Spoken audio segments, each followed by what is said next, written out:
everyone, and welcome back to day 28, part 3 of the jury reactions for the Kearney retrial.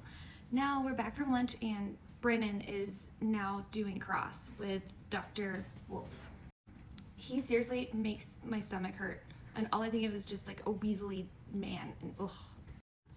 Now for this part of the testimony, Turtleboy and Jessica Machado have had to leave the courtroom. Jess's son graduated, congratulations to him, and I don't know why Turtleboy left, but Turtleboy did say that the entire time that Dr. Wolfe was on direct, that Brennan was staring at him, like straight up glaring. And I have to wonder, like, if Brennan has some kind of like vendetta against him. I don't know why Brennan hates this man so much, because he did not do this to Dr. Rentschler. I have no idea what is up Brennan's you-know-what. Okay, so I can't look at Brennan. He like literally makes me feel sick, so this can be Rescue Randy Brennan for now. So Brennan asks about if Wolfe had ever worked with insurance companies, and he says no. And guys, I'm gonna give you a quick insurance lesson real quick. So your personal liability from your homeowner's insurance is something that would cover you in a trial, unless you're in a criminal trial.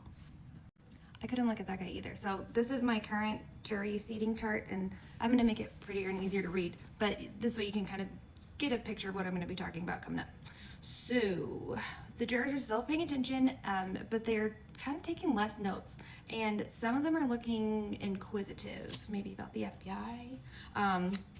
Now Wonder has a skeptical or frustrated look on her face, and like there are some of the jurors that were so into Dr. Wolfe's testimony earlier when he was on direct with Jackson, and now they're kind of seeming less into it. Okay, so in part 2 of day 28, I mentioned a juror that was done to sat back, folded her arms. You guys, it's about to get crazy. Another juror sits back, folds her arms. Then another juror sits back and folds his arms. And just a quick side note, I did want to put in there that Sue wanted to make sure that everyone knew that she did not know why skeptical looking juror was skeptical. And then she put in ellipses, so to read between the lines. Now Brennan is pushing and just being rude for no reason to Dr. Wolfe about how he mistakenly said something last trial, and how if he should have done something, and Wolfe just said, I'm not in charge of the questions that I get asked, and Wonder just kind of like nodding, like I'm hoping in agreement with him. And seriously, Brennan is just pushing, being rude and argumentative for no reason. But there is one juror that really likes a combative testimony, and I have to also relate to him, because I would be like, yes, yes, yes. So we like reality TV, you know? On that note, I still think that this could be season 2 of Jury Duty, because this is insane that this is still going on. I mean, the Commonwealth literally had someone that painted themselves with a car as their supreme expert witness, who we're gonna have to see again. Now Brennan is asking questions about Dr. Wolfe's wife, which why? First of all, my husband has no idea what groups I'm with, who I'm friends with on Facebook. Second of all, no one knows if that's actually his wife or not. And it doesn't matter. She's not here. She's not a part of this trial. Her opinion should not affect her husband's. It's 2025. Women can have their own opinions. He can have his own opinion.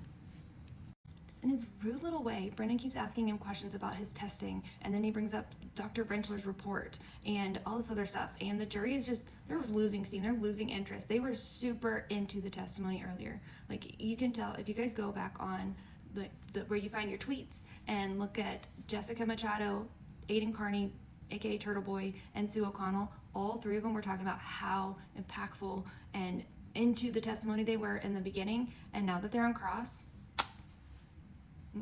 losing it. So the juror that was really into it this morning had her arms crossed, then had a skeptical look on her face, is now sitting there twirling her pin. I can never do that, but she's twirling her pin now. During the testimony about Rentschler's report, there's a couple different expressions happening. So skeptical, folded arm juror is now biting her nails. Then we've got one juror that's just kind of like looking off into space, and others that are just still just kind of losing interest in what's going on. One juror wrote down anything whenever they were talking about the theory about the glass being thrown, and then the juror that likes the combative testimony is really into the very tense conversations happening between Kearney, Alessi, Jackson, and Brennan, and a couple others just kind of like wince, like they are starting to get interested again whenever they're talking about the arm weight and the body weight of John O'Keefe. And I can't understand why Brennan is making such a big deal about this when he literally brought in Shannon and Tobias Bluth for his perfect, amazing experts that did nothing. They wasted $400,000. Brennan, you have done more math in this testimony right here than they have done since they got hired. The one science juror is really into this, and then there's a couple math jurors that are also really into this testimony, and they are all taking notes. They're getting a little bit more interested, and one juror actually laughs whenever Wolfe says he can't answer a question. O'Connell says that she really can't tell at all how this is impacting the jury at this point. A lot of the jurors are writing notes whenever he talks about the body mass index and the difference between that and the testing, and whenever he is talking about the 26% difference, as well as they're just super attentive when Brennan is using ARCA's own work to try and confirm his theory. And they're all attentive, they're all paying attention, but I hope they're not buying it. One juror writes down when Brennan is asking Wolfe if he knows the speed at the actual crash happened, and then about 6 jurors are writing down whenever Brennan asks Dr. Wolfe about the foot and the sneaker. 5 jurors write about when Wolfe testifies that there was no damage to the panel during his tests.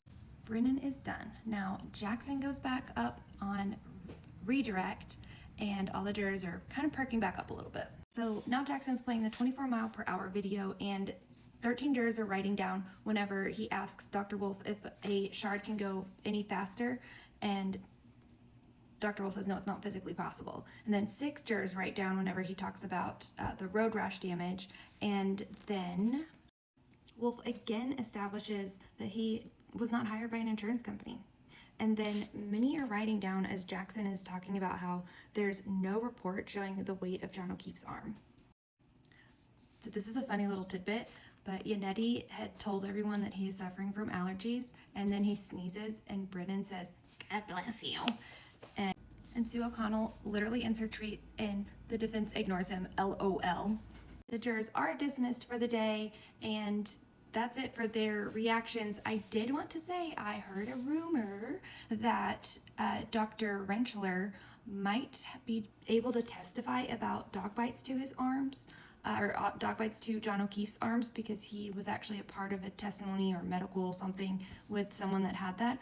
For more information regarding that, pop on over to Joe Flipperhead. He's got all the info on that.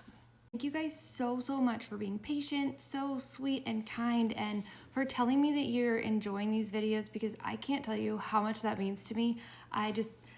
I wanted this information, so I figured there might be other people out there that wanted it too. So that really means everything. And we have Saharan dust here in Texas, and it's either that and combined with allergies, and I'm exhausted, so I'm gonna go to sleep so I can be ready for jury duty tomorrow. So see you guys then. Bye.